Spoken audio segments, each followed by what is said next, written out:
जब बोलना ही है तो दिल खोल के बोलो, जय जय श्री राम। और त्योहार इतने जिसमें सबको खाने पीने को खूब मिले, खूब आनंद के साथ मस्ती के साथ खाओ, तो होली, दिवाली, दशहरा ये त्योहार के रहते हैं। और संक्रांति हम सब समझ सकते हैं, यशस्वी प्रधानमंत्री ने फिर हमको एक दिवाली दे दी है, एक त्योहार का मौका आया हम सबके लिए, जिस त्योहार के आधार पर हमारा अपना 22 तारीख का दिन इतिहास में अमर हो जाएगा, अमिट हो जाएगा। मैं आज इस बात के लिए बड़े गर्व के साथ भी कहना चाहूंगा, इस बात के लिए क्योंकि जो बात चली है यहाँ सागर की धरती पर, सागर की वो धरती है जहां शिक्षा को लेकर के सर हरि सिंह गौर ने अलग अलग प्रकार से अपना जीवन की कई यात्रा और कई सारे मुकाम पर उनकी अपनी पहचान बनी, लेकिन उन्हें अपनी जन्मभूमि पर सागर की धरती पर अपनी सारी संपदा लेकर के यहां आकर के जो विश्वविद्यालय का दान दिया था, वाकई वो उससे बड़ा दान कुछ हो नहीं सकता है। आधुनिक समय के लिए वो इतना बड़ा सम्मान है। मैं उनको नमन करते हुए अपनी बात कहूंगा। सागर के माध्यम से विश्वविद्यालय उस समय खोल दिया जब सागर के बारे में आज भी कई कठिनाइयां आती है, कई सारी चुनौतियां सागर और सागर के लोगों ने सहन की है। सागर ने हमेशा एक बात का साथ दिया और मैं उसका नमन करता हूं, आला उदल के जमाने से इस बुंदेलखंड ने कभी गुलामी के आगे सिर नहीं झुकाया। ये मुझे इस बात का सदैव गर्व रहा है। कोई क्या कर सकता है, कोई यही कर सकता है, कोई खाने को कम देगा, पीने को कम देगा, कोई व्यवस्था छीन लेगा, लेकिन स्वाधीनता तो नहीं छीन सकता ना। अपने खून का बलिदान देने के लिए जब बुंदेल आगे बढ़ते तो धरती डोलने लग जाती है, कंपायमान होने लग जाता है। यह हजारों हजार साल से यहाँ की परंपरा रही है। इसलिए ये कष्ट में कभी इस बात के लिए कोई छोटा मन नहीं करता है, हमारे यहाँ ये व्यवस्था नहीं है, हमारे यहाँ वो व्यवस्था नहीं है, क्योंकि जो व्यवस्था को भीख में मांगते वो कोई और होंगे, वो बुंदेले नहीं हो सकते। मैं इस बात की गारंटी ले सकता हूं। जिन व्यवस्थाओं के बलबूते पर स्वाभिमान के साथ, संस्कार के साथ और आत्म बलिदान की जो आग में जलना जानते, वही हमारे बहादुर शेर बुंदेले कहलाते हैं। मुझे इस बात की प्रसन्नता है, आला उदल को जो कोई पढ़ लेगा अपने आप एहसास कराएगा कि बुंदेलों की, यहाँ के क्षेत्र की जनता का बलिदान क्या होता है, उनके अंदर आग कैसे होती है, वो अपने उद्देश्यों के लिए जीते कैसे हैं। मुझे इस बात की प्रसन्नता है, यशस्वी प्रधानमंत्री का अभिनंदन करें। बीना रिफाइनरी के माध्यम से उन्होंने रोजगार की भी बड़ी संभावना अगर चालू की तो सबसे बड़ी सौगात 50,000 करोड़ की आपके इस बुंदेलखंड के अंदर दी है, इसी सागर जिले के बीना रिफाइनरी के माध्यम से। और एक नहीं, दूसरी सौगात यशस्वी प्रधानमंत्री के साथ यशस्वी पूर्व मुख्यमंत्री के लिए भी अभिनंदन करें, शिवराज सिंह चौहान जी के माध्यम से, जिनने केन बेतवा का बड़ा निर्णय कराया। मुझे इस बात की प्रसन्नता है, केन बेतवा के माध्यम से बुंदेलखंड की धरती भी पंजाब को पीछे छोड़ेगी, लहलहा के फसल के माध्यम से अपना मार्ग खुद बनाएगी, जिसके माध्यम से बड़े पैमाने पर रोजगार की जो कमी होती थी, स्वरोजगार की अपनी खुद की खेती हरी भरी करके अपना रास्ता खुद बनाएंगे। मैं इस बात के लिए प्रसन्नता और आनंद के साथ रहता हूं कि अपने इस क्षेत्र में आज के अवसर पर यहां पर लगभग 100 करोड़ की लागत से संत शिरोमणि रविदास जी के मंदिर का भी यही भूमि पूजन हुआ। ये भी सौभाग्यशाली धरती है।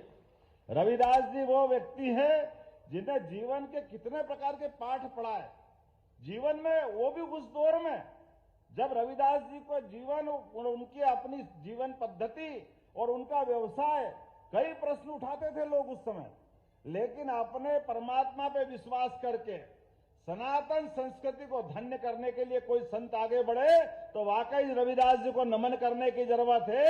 आज के इस दौर में वो विचार आज भी पूजनीय है। रविदास जी का विचार ये छोटा मोटा नहीं है।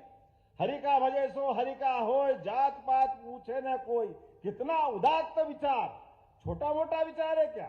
हमारे समाज को फूट डालने के आधार पर अंग्रेजों से लेकर कई लोगों ने ऐसे ही षड्यंत्रों के बलबूते पर समाज को लड़ाते लड़ाते पता नहीं कितने कष्ट दिए। ऐसे कठिन काल में भी रविदास जी ने वो उदात्त भावना अपने पास रखी और ऐसे कई शिष्यों की मालिका खड़ी करी जिसके भरोसे उन्होंने परमात्मा में विश्वास करने के लिए अपने उद्देश्य के ले आगे बढ़े। गंगा के किनारे बैठ करके बनारस के घाट पर इतना पवित्र विचार लेके कोई चल सकता है, वो एक ही नाम होगा, वो रविदास जी का नाम से बढ़कर कोई नाम नहीं होगा, जिनके पास चित्तौड़ की महारानी भी प्रणाम करके अपने आप को धन्य मानती है। ये रविदास जी का जीवन हो सकता है। हम सब के लिए सौभाग्य की बात है। आज के इस अवसर पर यहीं पर एक और जानकारी देना चाहूंगा। यहां पर लवकुश भगवान का मंदिर भी 10 करोड़ की लागत से बनने वाला है। ये भी हमारे लिए सौभाग्य की बात है। ऐसे कई कई कारणों से सरकार तो बनती है, सरकार बनना भी चाहिए, लेकिन सरकार और सरकार में फर्क कैसा होता है, ये हमारी भारतीय जनता पार्टी की सरकार और अन्य सरकारों की तुलना करके देखा जा सकता है। माननीय यशस्वी प्रधानमंत्री के नेतृत्व में डबल इंजन की सरकार के बलबूते पे होने वाले काम और काम के जो धमक बनती है, वो धमक को बताने की जरूरत नहीं है। एक ऑर्डर करा और 25,000 माइक जमा हो गए, आपको ध्यान में आएगा। दूसरी बार हिम्मत नहीं पड़ी, दूसरी बार बोलने की जरूरत भी नहीं पड़ी। ये जो अपनी अंदर की व्यवस्था है, आज जैन समाज से लेकर कई लोग इसका अभिनंदन कर रहे थे, तो वाकई वो मेरा अभिनंदन नहीं है, वो भारतीय जनता पार्टी के निर्णय का अभिनंदन है। हमारे यहाँ सभी के कानून है, ध्वनि प्रदूषण कानून भी है, उसका पालन करना हम सबकी जवाबदारी।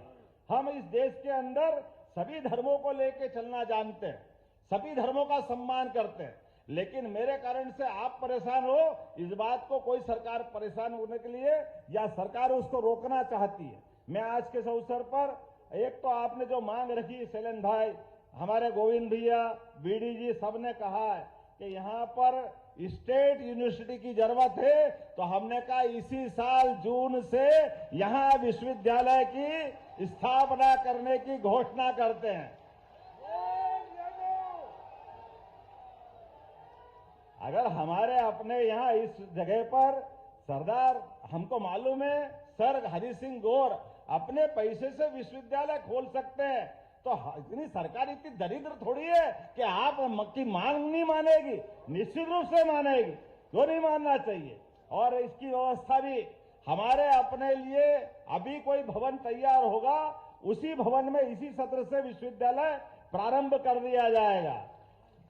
इसके साथ साथ उद्योग के लिए भी बहुत जल्दी बुंदेलखंड पैकेज लेकर के इसी संभाग के अंदर उद्योग की बड़ी बैठक करके बड़े पैमाने पर उद्योगों की भी मालिका तैयार करेगा, जिसके माध्यम से उद्योगों के आधार पर लोगों को रोजगार मिलेगा। इस व्यवस्था के आधार पर भी हमने निर्णय किया है कि बुंदेलखंड की धरती पे इस बात की भी आवश्यकता है। मुझे एक और बात आपने कही कि बुंदेलखंड में वो जो हमारी सड़कें खुद गई, और आपने कहा कि वो टाटा कंपनी का कोई पैकेज है। हमने कहा कोई कंपनी ने एग्रीमेंट किया है तो हम तो उससे जब तक पाई वसूल नहीं कर ले, ये सरकार चुप नहीं बैठेगी। 25 करोड़ रुपए उससे वसूल करके निश्चित रूप से आपके इस सागर के लिए जो सड़कों के लिए खुद ही उसको देने का एस्टीमेट बनाया। मेरे पास नगर परिषद का ये आ गया एस्टीमेट का पत्र, निश्चित रूप से बहुत जल्दी आपकी राशि आपको देंगे और उससे हम निश्चित रूप से राशि लेंगे। आज के इस अवसर पर वैसे तो बहुत सारी बातें थी, लेकिन समय कम पड़ गया। सबसे पहले तो मैं दोनों हाथ जोड़कर आपसे माफी चाहता हूं कि आने का समय जल्दी था लेकिन देरी से आया। लेकिन आने के बाद हमने अपनी एक नियम बनाया कि आने के क्रम में हमारे अपने प्रशासनिक लेवल पर जो हमारे लॉ एंड ऑर्डर की मीटिंग हो, प्रशासन के जरिए निर्माण कार्यों की बातें हो, उसकी भी मीटिंग होना चाहिए। इसलिए संभाग की वो बैठक भी हमको करना है। इसलिए मैं उम्मीद कर रहा हूं आप सबके माध्यम से, आप मेरी अपनी बात को यहीं समाप्त करूंगा, लेकिन आपसे एक संकल्प करवा रहा हूं। अपने हाथ खड़े करो और आप भी खुद खड़े हो जाओ और हम सब संकल्प करें परसों के लिए कि राम जी के उस गर्भगृह में प्रवेश के लिए नरेंद्र मोदी जी जब अयोध्या में बैठ करके परमात्मा के लिए वो अद्वितीय क्षण हमको उपलब्ध करा रहे हैं, तो हम अपने अपने स्थान पर जो जहां है भाग बैठ करके दिवाली मनाएंगे, आनंद में सम्मिलित होंगे। बोलो तैयार है? तो आपने मुट्ठी बांधो और एक बार और जय जय